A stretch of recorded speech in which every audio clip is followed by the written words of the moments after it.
Hello and welcome to this week's Courageous Leaders Club. And I am so excited because I don't just have one amazing leader with me today. I have two, and two of the most wonderful people, kind, supportive and generous leaders that I've actually had the pleasure to work with. So thank you both, Rob and Lee, for being with me today. Great to have you. Thanks for having us, Joe. Yeah, thanks, you. Joe. Thanks for that very kind intro.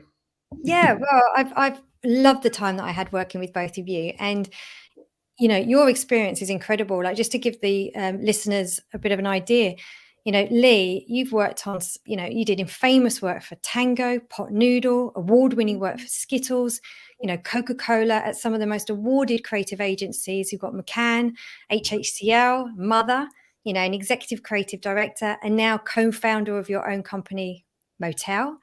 And then Rob, you know, over 25 years in the advertising industry, again, at some of the most incredible agencies of McCann, O&M, The Farm, Saatchi's. And I don't think there's a big brand out there you haven't worked on. We've got Unilever, Harley-Davidson, IKEA, MasterCard, Microsoft. And I know between you that you've just won numerous awards, including Grand Prix. So first of all, congratulations for your success and the setup of Motel. It must be a very exciting time for you both. Thanks, Joe. Yeah, it is. I think one thing that happens when you set something up there, you don't really have the time to reflect, and maybe that's a good thing because we kind of just keep the foot down, I guess. But you sometimes need a bit of distance to kind of look and see where you've come to and from. So, but we're loving it. Good. I'm pleased to hear it. Yeah. Oh, you're loving it. Been a crazy year. We'll tell you more about it, of course. But yeah. Yes, we will definitely dig into that. The first question I always start in the Courageous Leaders Club, because I love seeing the different insights and the different views people have, is, and I will start with Rob. What does courageous leadership mean to you? I mean, the first thing to say, I think, is what I'm really conscious of is we all work in the kind of advertising communications business, and there's a lot of people out there doing far more courageous things than we have the opportunity to do. You know, we're in a relatively, even though we've got things to fix in our industry, it's a relatively progressive industry, and you know, we're working amongst creative people. We're not saving lives. So I think that's kind of an important context. But I think, you know, looking into our business, I guess, and leadership, I think there are a couple of things. One is, you know, the key thing is creating an environment that empowers and supports your team to help them be courageous. I kind of think that you just can't do this. It doesn't make sense to do it on your own. You're not going to be as successful as doing it on your own. And actually, if you can get the whole organizational team mobilized and feeling empowered to do that, you're just going to be far more successful. Yeah. And I think just on an individual basis that, you know, when something unacceptable or an injustice takes place, you have to stand up rather than stand by. And I think that's even more important if there's like a potential impact for you kind of relating to your job or your career. I mean, Bill Bernbach famously said, a principle isn't a principle until it costs you money. And I think that, you know, those moments occur. Hopefully they don't occur too often. But when they do, I think you don't get warning. You kind of have to make a decision, and you have, you know, you're in a situation, you have a choice. And I think your team will respect you more, you'll respect yourself more, and you're kind of teaching the team as part of that process, like at the same time supporting them, that, but most importantly, because it's the right thing to do. Yeah. And I couldn't agree more, you know, the right thing. But what I absolutely love that you said there, Rob, that it's a choice, and to recognize that it is a choice and the leader is responsible for that choice. So yeah, thank you so much for that share. And Lee, what does courageous leadership mean to you? Yeah, what a question. Great opener. I think, I mean, like Rob says, you know, it's you have to make decisions, don't you? And I think, I mean, taking it to the creative side of things is, you know, especially in pictures, but also generally when you're presenting, you know, you have to, you know, as a creative director, you're seeing a lot of ideas from your teams, and a lot of them are great, some of them are amazing, some aren't so good. But at some point you have to make a decision, especially in a pitch situation, to go with like one or maybe two. And, you know, you really don't know whether is that going to be the idea that's going to win this thing, to make it, to give everyone that reward. But at some point you've got to trust your taste, your gut instinct, and you just say, oh, this is the idea. And making that decision takes conviction, and it does take quite a lot of courage, really, because you are essentially asking your team to get behind something for probably 2 weeks of their working lives, living it, kind of being, absolutely behind it, with absolute enthusiasm and energy, and ultimately going in with that idea, and ultimately you don't really know 100% if that's going to be, of course, the winning idea, because there's many reasons why ideas get chosen and they win the day. So that's to me, that's quite a courageous moment on the creative side, because ideas, you can't measure them. There's no right or wrong. There's no science. It's not black and white. It's just like, it comes down to gut instinct, to taste, and then you just have a conviction and you make your team go with that. I mean, the analogy I like to use is, you're kind of walking, in a direction, and you're telling everyone, we're going this way now, and they might not necessarily think that's the way they want to go, but you have to kind of then take that. You say, no, this is the way that I believe is, or that we believe is the way that we're gonna steer this thing, and feel confident that that's the way we're going, and then that's it. You commit to it. So it's that moment, I think, is always, for me, when you've got 8 great ideas on the table and you have to commit to like 1 or 2 of them. That's always takes a bit of courage. Definitely. And I loved it because, working with you both in agencies as well, many pitches I've worked on, seeing that, the executive creative director having to back themselves.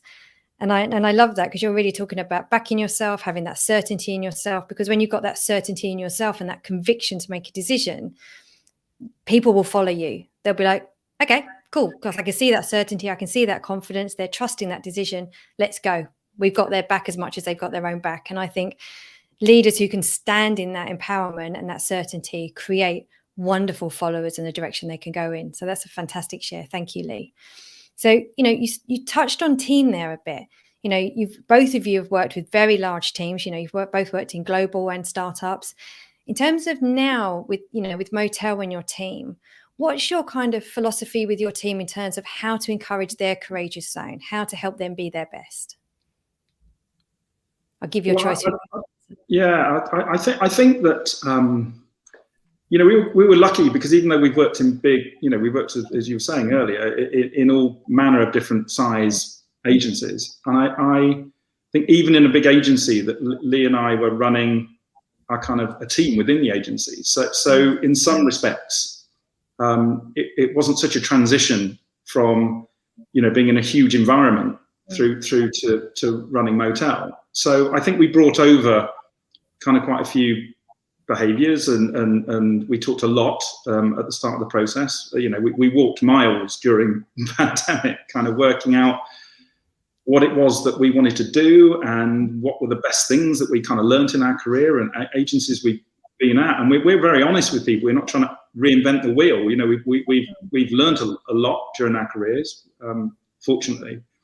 And what we've tried to do is take the best of that, I guess, into what we're doing at Motel. I think one thing we certainly do is we involve the group more. It's like when you're just talking about making decisions on creative work, but it could be decisions on all manner of things in the agency, is that we when we have everybody together, we tend to talk through things and why we're doing things, and ensure that everybody understands like what it is that we're trying to do, and they have context for the kind of decisions that we're trying to make, and we give them a bit of a peek behind the curtain as well. I think it's kind of quite useful for if we're having a kind of an update meeting on things that we might, Lee and I might choose to talk about, or we have this new business meeting, or we were meeting the bank manager, whatever it might be, and actually just open up a little bit to the wider context of what's going on, and that shows that we trust the team. And also,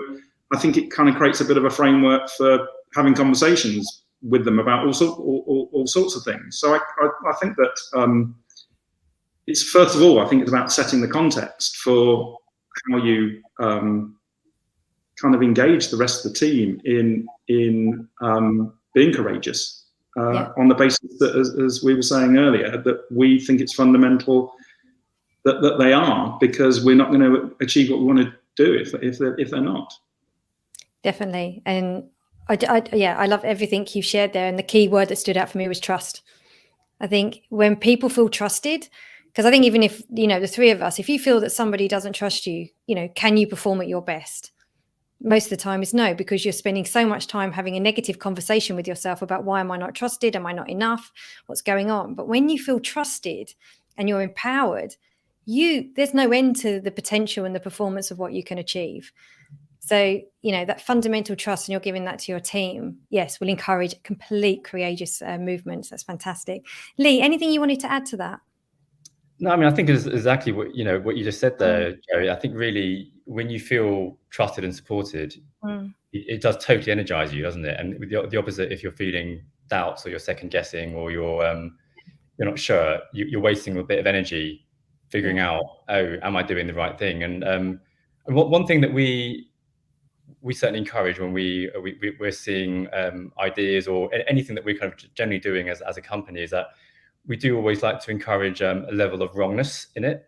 So when I say wrong, it's kind of the right kind of wrong rather than the wrong kind of wrong. I like to say on my teams, and hopefully they understand that. But I mean, put simply, we're not looking for the standard, the solid, the kind of safe, something that feels like it would work but might not excite. So there needs to be a level of wrongness. So I think that's quite empowering for teams, especially young teams, to feel they're allowed to turn up with whatever weird, crazy, odd and wrong ideas they may have, because it's kind of encouraged and it gives them license to feel nothing's off bounds, as long as it kind of has some relationship to the business objective that we're trying to achieve, obviously. But and we've kind of brought that into the Motel name, really, because we like to say that we're looking for ideas that are comfortably uncomfortable, which in a way could sound like a slogan that you might find underneath a motel sign. Obviously, it makes no sense for a real motel to say that, but no. A bit of that kind of 1960s slogan to it. And I mean, what comfortably uncomfortable means is that there's sort of a lot of advertising is too comfortable, which means it's kind of familiar. It is the expected route. It's so putting that kind of work out is going to feel it's just basically adding to the wallpaper that's out there. And there's also work which is maybe sort of gratuitously sort of uncomfortable out there to create controversy, to make a name, but perhaps not actually really answering the business problem that we're aiming to do. So comfortably uncomfortable is sort of about existing in that sweet spot where the ideas need to feel challenging and wrong and disruptive, but they also need to kind of have that it needs to answer the issue or the business objective we're setting out to achieve. So I think from just building what Rob says, kind of going more into the creative side, it's really that. It's kind of it's letting teams know that they are supported to bring anything that they feel could be of relevance, and we can talk about it and chat about. It's kind of that's kind of to us a way that we encourage, bravery and boldness, and the idea that they shouldn't censor themselves too much before coming to us with. It could be an idea for our sort of Twitter site, or it could be an idea for an event that we're doing, or it's the creative work. But it's at all levels we encourage a bit of that. And two things that come into mind there is, one, it actually really helps to know what clients you want to attract, and if clients want to work, it's so clear then the type of work that they're going to get back, because I'm guessing when they see your work, you almost want that slightly uncomfortable feeling of, this could be something very exciting, but that kind of bravery's got to get ignited in your clients. So I'm guessing that gives you a very clear path of who you work with. What's just come up to me, I hadn't thought to ask this before, but if people are coming into you, with very kind of right side of wrong ideas, and a lot of stuff comes up when I work with a lot of creative leaders, and a lot of people want help with how do we give feedback? How do we feedback to people, especially if it's feedback that's not just that was a great job, it's those more difficult feedback. You're encouraging people to really expand their comfort zone, expand their thinking. As leaders, how have you learned over the years to give really effective feedback to people? Even maybe sometimes it's gone the other side of wrong and it's not quite right, but you want to keep that motivation. What sort of learning and insights have you received from that? Maybe personally on how you've received feedback before, but how now you give feedback to others. Well, I mean, Lee can probably talk more again on the creative side. I think generally, like we were talking about earlier, I think the first thing is you kind of need a couple of principles in place, and we have a couple at Motel, which is, as we were saying is that, you know, we have a North Star, what our guiding ambition is, and we kind of we're very open about that, and everybody understands that. And then that's kind of the top down, and the bottom up is really, we just want everybody to be the best that they can be. And I think that's quite a simple thing to put in place. And it just means, though, that there's a context for every conversation. So you can talk about things not in relation to it being a very separate sort of individual issue or item, but, you know, how that issue relates to either what we're trying to do, or more importantly, that person being the best that they can be. Because if everybody is that, then we're going to be really successful. So I think you can talk to people. I think it gives you an anchor, if you like, to talk to people, to say, I want you to be brilliant and to do as well as you can and develop the best you can. And here's some guidance on that, or here's something to kind of contribute to that, or you know, as you say, it gives a kind of context to have those sorts of conversations. And it makes the conversations easier, I think, because it's not like a personal thing. It's like you're doing it from their point of view and from the company's point of view. But it makes more sense of it as well, I think. But it sounds like you've framed feedback as growth. So whatever the feedback is, it's always to enable you to grow, to be the best that you can. Yeah. Yeah, which is a lovely way to frame it completely. Anything you'd like to add, Lee?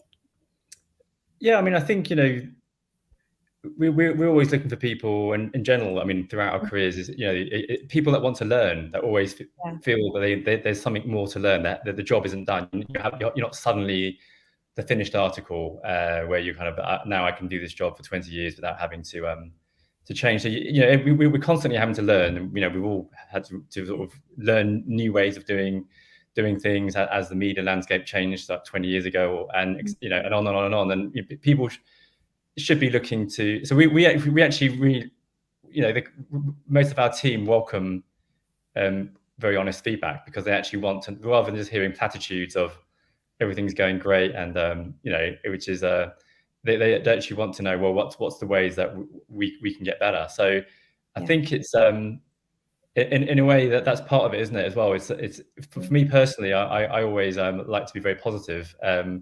So it's kind of getting a little bit uncomfortable and kind of getting in there and being able to be very honest and saying there are certain things which could be improved, but also always being sure that we're balancing that with what's going really well, because obviously there are many things going well, and let's not focus just on what needs to develop and what needs to kind of to move on, but there's many things which are going super well, or whatever it may be. So that's, I think, also really important. It's always to make sure that feedback is a kind of a balanced feedback. It's not just always when there's a problem and then you kind of need to feedback because something needs to change. It's kind of always making sure that the team feel appreciated and supported throughout their working days and weeks, but also there's opportunity to put in these nuggets of you know, these kind of hints or tips that might lead to sort of improvements and developments, as you're saying. So having that sort of continuous feedback loop. Yeah. Yeah, we haven't got yet around to because we're still only a year old. We haven't got into a formal appraisal situation yet, which I know that, you know, that can kind of happen, doesn't it? Where you have these sort of appraisal processes. We just tend to kind of it's kind of on the fly a bit, but let's see how that develops. That's interesting. Rob, did you want something to share? Yeah, I was just going to go back to the point you were also talking about the clients that we either are attracting or we want to attract, because I think the same principles really apply, which is I think openness is really, I mean, the great advantage of setting up your own company and being clear about what you want to do is that you can be very open and you talk about that right from the off. So I think that first of all, we kind of decided that we're not after or chasing specific brands. We're chasing the types of clients that want to work the way we work and do the sort of work that we're talking about. And so you're going really for the person or the individual rather than necessarily for the company. But I think also we talk right in the first meetings about work that's comfortably uncomfortable, and it's a filter, because it's not you're bringing people in and then it suddenly becomes as a surprise. I think we would rather be kind of filtered out of the process right at the beginning if it's not right and if it's not the right type of relationship. And I think really everything we talk about internally and how we work with the team is the same thing. I think the more things that are visible for everybody, I think where you get into problems with leadership is when there are too many invisible aspects and people can't see kind of the picture, and that there are kind of hidden elements to it. Whereas I think that, we can't talk absolutely about everything, obviously, but everything we can do, we do. Yeah. So it's actually a super interesting point and worth reiterating, because we often get asked that question, actually. What kind of clients are you going for? Are you going more because they see you're working with Klarna, so they say, are you working for more innovation brands or startup brands? But it's really, Rob and I are both, in agreement that we are absolutely about the person that the people that we're dealing with, and that's it. I mean, it could be for a confectionery brand, it could be for a car, it could be for a bank, whatever it may be.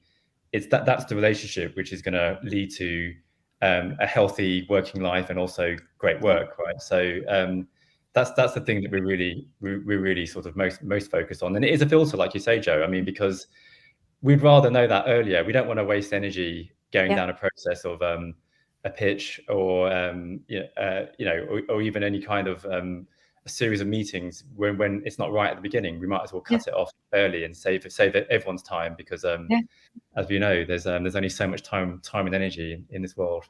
Of course. And I just think it's so smart, and it's such a different conversation you're having, because, where previously I've worked, it's all about, right, we need to get cars now, we need to get aeroplanes, or we need to get this brand. And it's like, no, who do we want to work with? Who are the people that are going to be a values match, a cultural match, are going to respect our team, we're going to connect with their team, and we're going to fly together. And I think the motivations previously, for right, wrong reasons, has always been about, what the conversation I've heard is about the brand you work with, not the people you're going to work with. And a lot of agencies, and I'm not sure if you agree, will agree to work with people and keep people, even if they're treating their agency really, really poorly, because the revenue becomes more powerful than how people are being treated.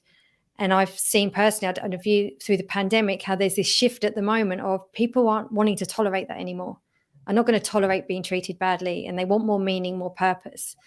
And it sounds like you're shifting that conversation and that thought process already. So I just wanted to fully acknowledge that. So, and also what we do, Jay, is as we keep saying, we talk to the team about it. We talk, if we bring a new project or a new client in, we mainly lead talking to everybody about what sort of people they are and what they want to do, rather than, as you say, leading necessarily maybe the category or the brand. Yeah. Changing gears slightly, because, I think it's fantastic what you've done with Motel. And talking about courage, it takes courage to set up your own creative agency. And I just would love to know kind of, the thought process. Was this fulfilling a dream? Did it just happen? And what were those courageous thinking and action that you were like, we're doing this and this is how we want to do it? What was that process like, especially during a pandemic, for anyone else thinking, fulfilling their dream, but they're not taking the action on it? What advice, what happened? It's an interesting one. Obviously, Rob's done this twice, so he can probably give you a slightly different, starting a business. But for me, I thought about starting an agency over the years. You do, even as a kind of, a younger creative team. You start with my old creative partner, Jonathan. We used to talk about it. And it's an interesting one. I think the perception always was, by starting an agency, it's going to mean disappearing from my family for about 3 years, and essentially kind of basically working every hour that there is in the week, weekends, and essentially doing that involving myself and throwing myself into something at that level, which, and to me, it didn't seem the way that I wanted, with a young daughter, etc. It didn't seem the way that I wanted to work. And when Rob and I started talking and hatching our plan for Motel, it became very clear that we had very similar ideas about many things, not only in terms of what kind of company we wanted to build and what the values of that company would be, but also in terms of having a great work-life balance and kind of the fact that we both absolutely live that. I mean, as in we know the value of our family life, and we know that it makes us better at our jobs. So I think that was a huge thing. So essentially it's probably finding the right partner in a way that you have a matched agenda. You have an absolutely, you share the same vision of how you want to work.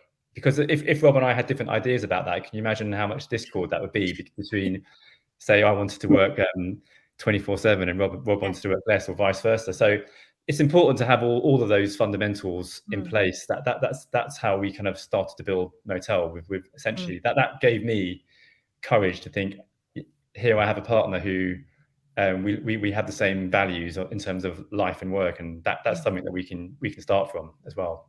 Your foundation. How about you, Rob?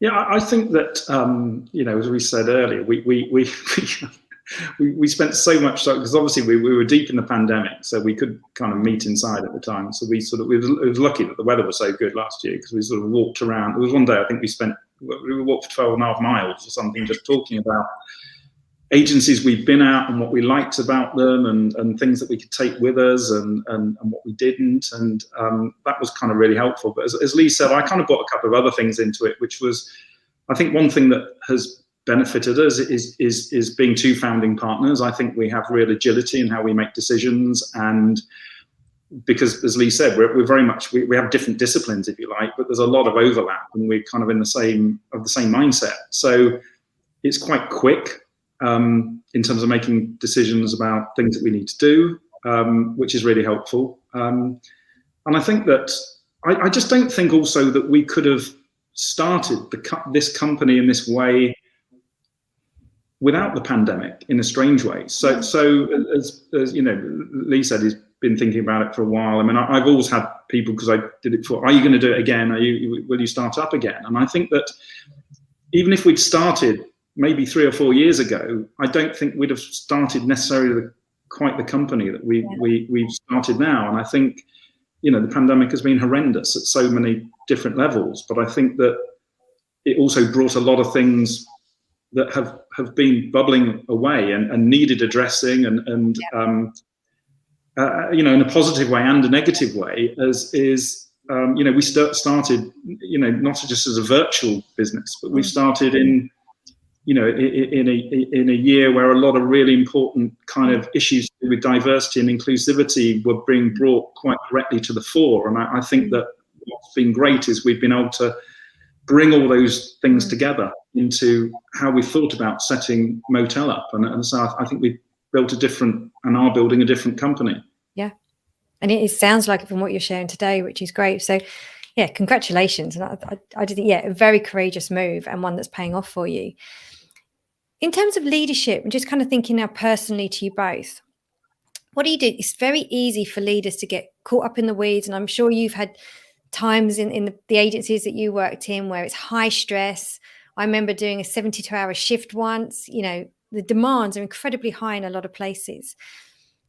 With all your learnings now in leadership, how do you look after your mind, your mindset, your performance, so you can then demonstrate performance and looking after yourself to your team and be that role model? And I'm just curious to know kind of what are your routines, what are your thinking, and what do you focus on or read to kind of keep you in, clarity of mind and being able to make these great decisions? And I'll start with Lee. I mean,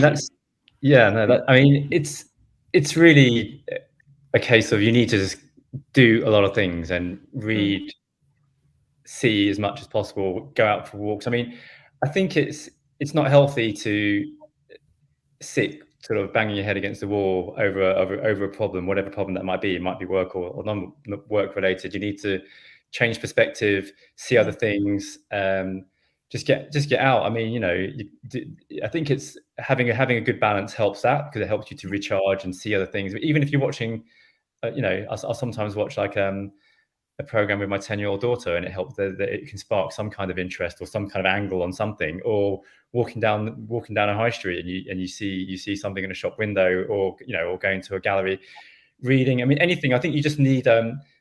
Our industry relies on ideas, which we can't just be self-referencing all the time. We need to kind of draw from all over, from the whole world out there. So I think it's a really case of always recharging and showing your team that that's what you do and you believe in. So we don't sort of tend to demand, we need to sort of work sort of to the early hours to crack this idea, for example. I mean, I think it's leading by example and showing that we believe it's better to work that way because it makes us better at our jobs. I mean, and also you know, Rob and I both love our mornings. So we wake up pretty early and we kind of get a lot done in the mornings when the brain is really, you've been sleeping, your brain wakes up, it's fresh, it's a blank canvas, and then it's a very powerful thing at that point. And then it can get a bit confused by meetings, and then one or two things happen and suddenly the clarity can go. So I think it's all that, it's stepping away and knowing when to step away and kind of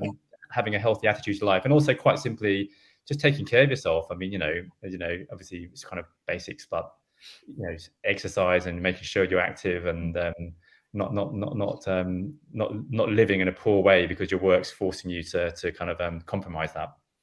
Yeah, and so true. And I think, you know, recharging is so important. But unfortunately, there are so many people that will sacrifice the self-care because they're so busy. And actually, if you prioritize your self-care, you can actually handle being busy and be more productive. But yet we've been conditioned the other way for so long. So having that good self-care routine is absolutely vital for performance. Thank you, Lee. Rob, what about you? What are your sort of routines or things that you do? I think it really builds on what Lee was saying, but I think we've been in the industry for a long time, and I think that the most almost important thing is to learn what you like, do you know what I mean, and how you work and how you work best, and probably sometimes it all takes us all a bit too long to work that out. So I think that for a whole host of reasons, I end up waking up quite early in the morning, and as Lee was saying, I kind of get going because I find that the best time to work, which is my mind's freshest. There's nobody kind of there emailing or WhatsApping or whatever it might be, and you get a bit of clear space. And I think that, you know, what I found over time was, like, you know, you could have, I don't know, I've got a meeting the next day and I need to present something or go through something. It could take you, what could take you an hour the evening before sometimes takes you 15 minutes the next morning. And also you kind of then simplify because you've sort of got less time. I always had that. I'm sure a lot of people in our industry have it where, you know, if you've got sitting down with it at 9 o'clock at night, you could still be there at 11:30 kind of mulling over it because you've got the capacity to do that, when actually sometimes needing to make some quick decisions about what you're going to say and how you say it actually can be beneficial. But I think the important thing is it's understanding your rhythm, but then understanding everybody else has their own. So it's not the same one. And I always joke with everybody on the team that, look, you're probably going to get an email from me at 6:45 in the morning or something ridiculous. I don't need something back then. It's just when I'm working, I'm just clearing stuff out the way. It's completely, up to you when you reply. And I think it's really important. I think in leadership that everybody in the business doesn't think. I think you touched on it earlier, Joe. That you don't have to keep the same hours as we do. Like, because we're working at that time doesn't mean, there might be a lot of people on our team that either because of their own personal rhythm or even their own personal responsibilities, they can't start working until 9:30 and they might end up doing stuff at 7 o'clock at night. Whereas because I start that early, I'm kind of done by 6. So like no one's going to get a meeting put in their diary from probably 6 onwards by me. And they all know that. And I think it's really important to be open with the team about how you do work and what your expectations are, but more importantly, what they're not. Yeah. And I love that, because it's your own standards of how you get the best from you, but then the expectations you have from others, and then being clear on those expectations. And I'm kind of hearing coming through a bit of boundaries as well, knowing what your boundaries are, what's acceptable to you and not acceptable, and then people to know them so everybody understands how each other can get the best from each other, not just the best from themselves. So that's a brilliant share. I could talk to you two all day, but I'm going to have to wrap because I know you've got an agency to run. And the question I always love to finish off, and with Lee, is, what advice would you give to younger Lee? You've got years of wisdom now. What is that one piece of advice that you go, that would have been really handy to have known as a younger self? Well, I mean, amazingly, I think that one thing that I've always thought, I'm always, and this goes to young teams cracking and trying to get into the industry. It's bloody hard. Yeah. I mean, it's really hard work getting into the industry, and you have to do. You go through a process of trying to get into an agency, getting your opportunity.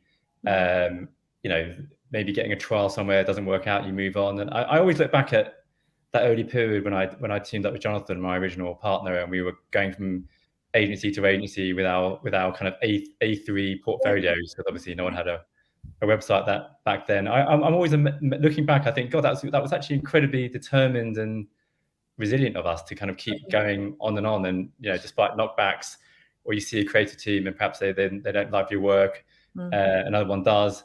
And I remember we always used to change our book completely based after each book crit. So we go and see a team in an agency, they give us feedback and we change our book, and then we see another one, we change it. So it was kind of quite brave to then work out what is our taste, what do we think is a great idea, and then we just began to stick to that. And I think that was also, I look back and think, stick to your guns. It's kind of it will pay off. And I think it's not only to me but also to all young creatives. I think it's really to say, it is tough getting in, but we all will have a love of coming up with ideas when there's a blank canvas, and that's what drives us. And when you get, it's about the right time and the right place. But when those opportunities come, it is a great industry, and it's a great industry to be part of, and a very exciting industry. And I would just I know that I back then had points when I was kind of almost considering, God, am I ever going to get a job in this industry? Maybe it's time to call it a day. And I would just sort of say to that my person and those my younger self in those low points, if you keep going and you keep believing in it, it will happen.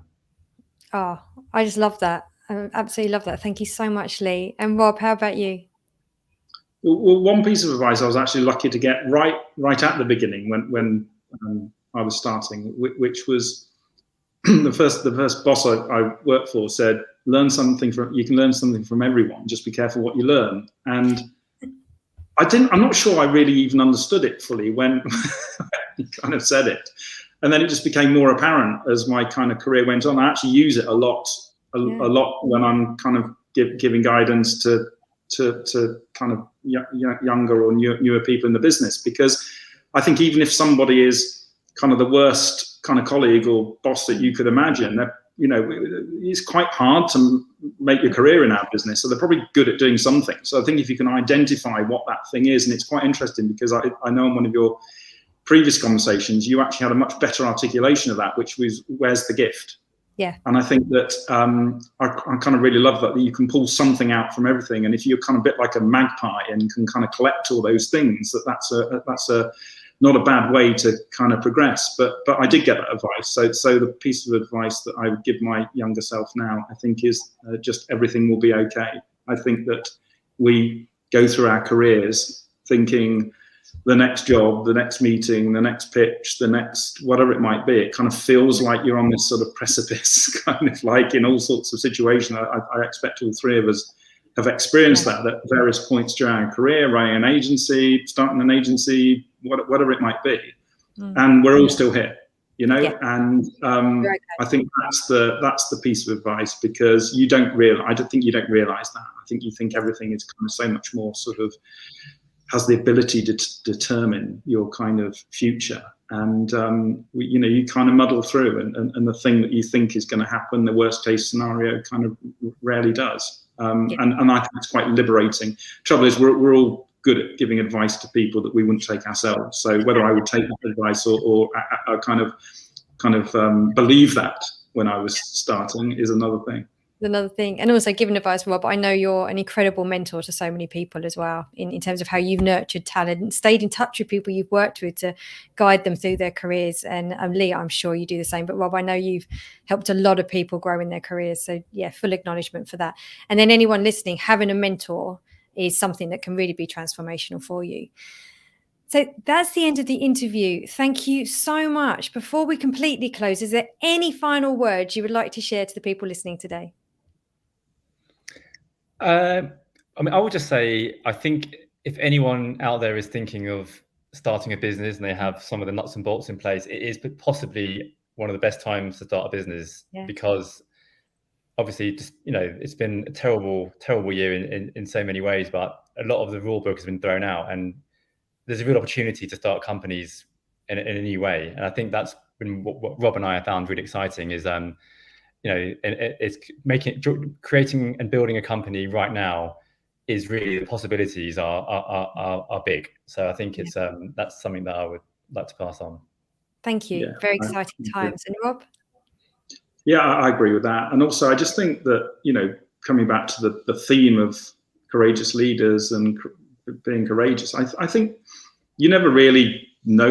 I mean, if you are being courageous and people look in, I don't think it's one of the things where you say to yourself, hey, I've just been really courageous. I think it's people look in and go, well, that was, that obviously required courage. And I think you just don't necessarily think about it like that at the time. I think neither Lee or I thought we were being courageous by setting Motel up. It kind of felt a logical kind of thing to do. And I think sometimes in some of the decisions you make, even on a kind of more micro level, is I don't think you go into it going, I'm going to be courageous here.